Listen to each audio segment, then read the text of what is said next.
구독, 좋아요 눌러주세요. 자, 그리고 이제 시험에 출제됐던 언어의 기능으로 넘어가겠습니다. 자, 언어의 기능은 세 학자가 있어요. 할리데이, 그 다음에 스타브, 야곱슨 이렇게 세 학자가 있는데, 자, 할리데이가 가장 기본이에요.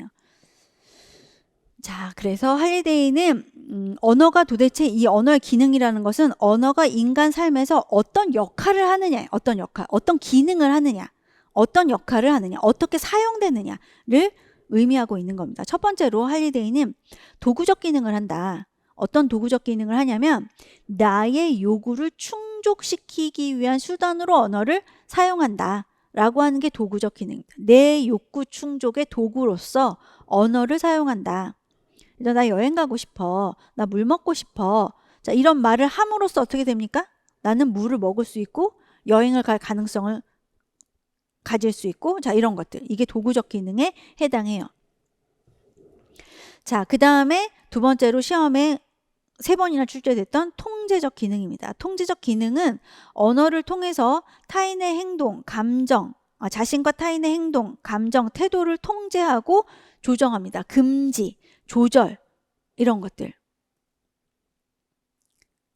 그래서 지금 이 내용에는 상당히 아주 스무스하게 난 오늘 이 일을 마칠 거야.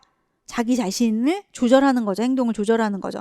또는 속상해하기보다는 다시 살펴보는 게 어때? 다른 사람의 그러니까 그렇게 행동하도록 조절하는 그런 기능을 가지고 있는데 시험에는 대체적으로 금지의 용어로 많이 나왔어요. 뭐뭐 하지 마, 돌아가시오, 여기로 들어오지 마 라고 하는 금지의 용어로 많이 나왔습니다.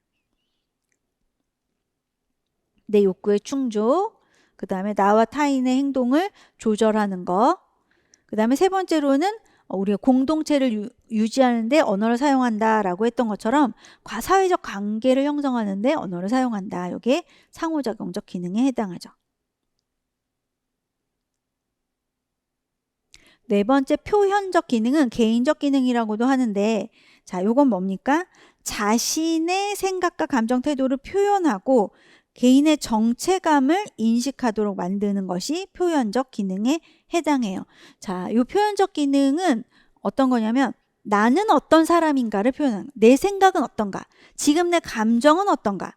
자, 이런 것들을 표현하는 데 하는 기능을 한다. 그래서 다른 사람한테 뭐 하는 거예요? 나를 인식시키는, 나는 어떤 사람인지를 알리는 데 사용하는 것이 표현적 기능이라고 볼 수 있어요.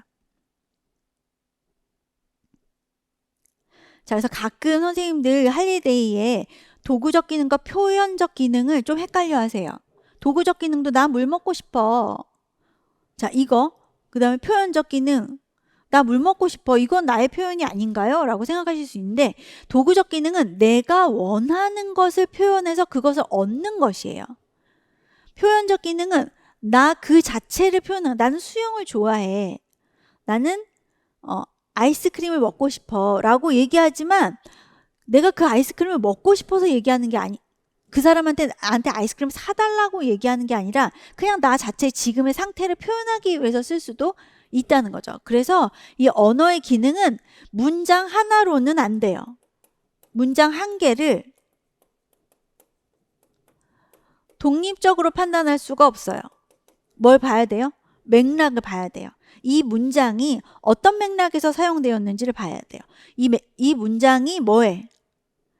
내가 뭔가를 얻기 위해서 사용된 문장인지 아니면 나의 지금 상태를 표현하기 위해서 사용된 문장인지를 봐야지만 파악할 수 있습니다. 그래서 여러분들 가끔 질문하실 때 문장 하나 딱 이렇게 올려주시고 이거는 뭐에 해당하나요? 그런 질문은 있을 수가 없어요. 왜냐하면 그 문장으로는 해석할 수가 없기 때문에 그렇습니다. 자, 그 다음에 발견적 기능은 뭐예요? 발견적 기능은 정보를 발견하는 거예요. 내가. 사람 다 호기심이 있잖아요. 그런 호기심을 충족시키기 위해서 또는 어떤 문제를 해결하기 위해서 필요한 정보를 찾는데 언어를 사용한다는 거죠. 누구한테 물어볼 수도 있고 내가 검색을 해볼 수도 있고 책을 찾아볼 수도 있고, 자, 이거 다 발견적 기능에 해당합니다.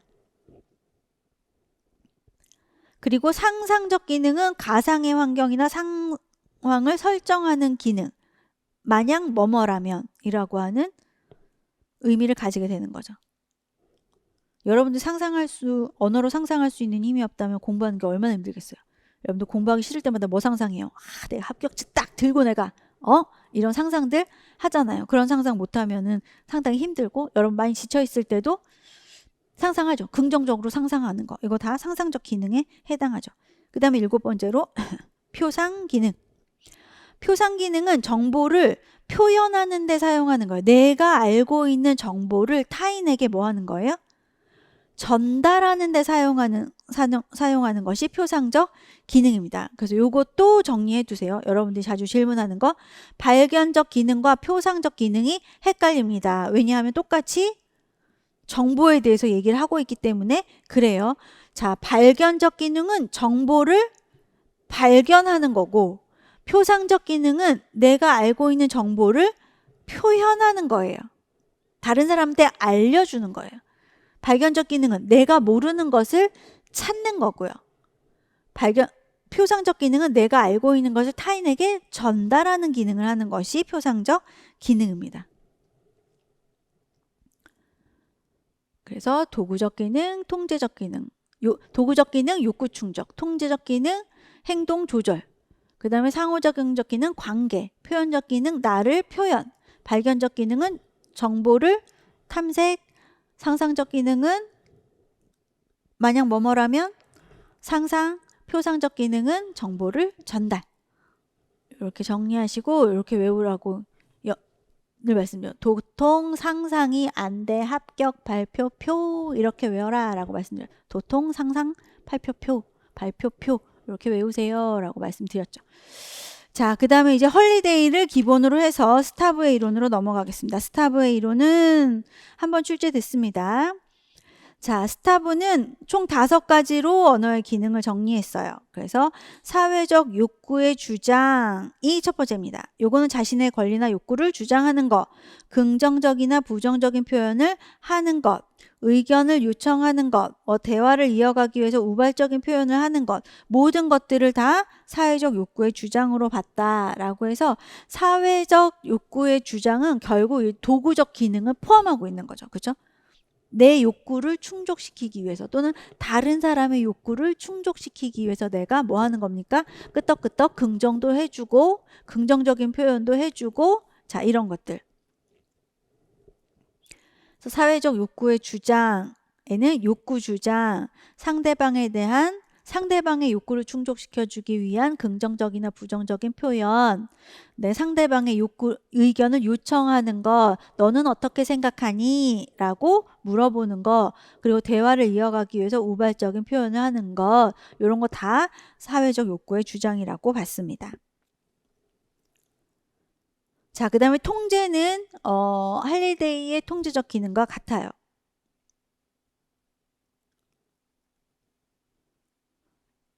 그리고 정보는 발견적 기능과 표상적 기능을 포함하고 있습니다. 어떤 사물에 이름을 붙이거나 특정 사건을 회상하거나 관찰이나 비교를 통해서 정보를 알려주는 것 또는 정보를 요청하는 것, 이거 다 정보에 포함시킵니다. 그래서 정보를 알려주는 표상적 기능, 정보를 요청하는 발견적 기능 다 정보에 들어간다. 자, 그 다음 예측 및 추론은 설명은 발견, 집중, 탐문, 질문, 사색 등을 추구하는 언어를 뜻하는 것으로 이렇게 되어 있는데 대표적인 언어 표현으로는 왜 그럴까? 또는 어떻게 될까? 이게 예측 및 추론에 관련된 문장이라고 볼 수 있어요. 그래서 예를 보면 다 그렇죠. 얼음을 녹이면 어떻게 될까? 저 병은 왜 가라앉았을까? 왜 교실에서는 껌을 씹지 말아야 될까? 다 마찬가지 얘기죠. 왜 그럴까? 어떻게 될까? 그래서 그 사람이 뭐 하도록 하는 거? 앞으로 일어날 일을 예측하거나 추론. 이 일이 왜 일어났는지를 파악해 보도록 하거나. 그 다음에 투사는 만약 뭐뭐라면 자신을 타인 또는 동물이나 무생물에게 주입하는 것. 그래서 네가 만약 성이라면, 네가 만약 강아지라면, 네가 만약 꽃이라면 이런 거 다 투사에 해당하는 거죠. 그래서 통사정 해도를 변형시켜서 통사적 예투 이렇게 암기하세요 라고 안내 드리죠. 자, 그 다음에 야곱순. 야곱순은 아직 한 번도 시험에 나온 적이 없어요. 자, 그러니까 잘 봐둬야 됩니다. 자, 야곱스는 첫 번째로는 참조적 기능입니다. 참조적 기능은 우리가 참조한다 라고 이야기하잖아요. 요거는 대상이나 사태 등에 이름을 붙이는 거예요. 요걸 참조적 기능이라고 합니다. 그래서 그 대상을 뭔가 설명을 해야 되는데 그 설명하려면 뭐 해야 돼요? 거기다 이름을 붙여야 되거든요. 예를 들어 내 감정을 다른 사람에게 표현을 해야 되는데 그 감정을 어떤 말로 명명을 해놔야지만 표현할 수가 있죠. 전달할 수가 있죠. 요것들을 대상이나 사태 등을 상징적으로 지칭하는데 이름 붙이는 데 쓰이는 것이 참조적 기능이에요. 그 다음에 친교적 기능은 상호작용적 기능과 같고요. 여기 독특한 건 상위 언어적 기능이죠. 상위 언어적 기능은 여러분들이 놀이 시간에 배웠던 초언어와 같습니다. 상위 의사소통과 같아요. 언어 자체를 분석하고 자신과 타인의 언어 과정을 설명하는 일에 언어를 사용하는 것. 그래서 친구들의 언어를 내가 좀 잘못 말한 것 같은데 제가 이제 강의하다가 앞에 잘못 설명한 것 같은데 앞에 페이지로 다시 넘어가 볼까요? 상위 언어적 기능을 발동시킨 거죠. 내 언어 자체를 분석하는 것. 또는 시적 기능은 그 말대로 시예요. 어떤 문학적인 어떤 기능을 한다. 언어의 예술성과 창조성을 고양하기 위한 목적에도 언어가 기여한다. 즉 예술적인 기능을 하는 것, 시적 기능. 그다음에 표현적 기능은 자신의 생각이나 감정을 표현하고 이를 통해 욕구를 충족시키는 데 사용되는 기능 해서 할리데이의 도구적 기능이나 표현적 기능이 모두 포함되어 있다라고 볼 수 있죠. 그러니까 학자 이름이 되게 중요한 거예요. 그렇죠? 어떤 똑같은 짐을 놓고라도 학자 이름을 누굴 붙이느냐에 따라 그렇죠? 뭐 도구적 기능이 될 수도 있고 사회적 욕구의 주장이 될 수도 있고 표현적 기능이 될 수도 있는 거니까. 그리고 동기화 기능은 말로써 어떤 결심을 하게 한다든지 태도를 변경하게 할 수 있도록 할 수 있다. 결국에는 뭐예요? 통제죠, 통제. 자신과 타인의 생각과 행동을 조절하게 하거나 결심을 하게 하거나 자 이런 것들. 요거 동기화 기능이라고 볼 수 있어서 할리데이와 스타브의 통제에 해당하는 것이 야곱슨에서는 동기화 기능으로 명명이 된 거죠. 참조된 거죠. 이 사람은 이 동기화 기능으로 이름을 붙인 거예요. 자, 요것도 참 친절한 동상 표시. 동시상표 이렇게 하기도 했는데 올해는 참 친절한 동상 표시. 어디 예를 들어 박성희 동상 찾아가려고 해요. 그런데 표시가 아주 잘 돼 있어. 참 친절하게 잘 돼 있어. 참 친절한 동상 표시. 이렇게 외워서 정리하시고 똑같은 맥락이라도 학자 이름이 누가 나오는지가 중요하다. 또 하나 기억하셔야 되는 거 문장 한 개로 절대로 독립적으로 판단할 수 없다. 어떤 맥락에서 이 언어가 사용되었는지가 상당히 중요하다.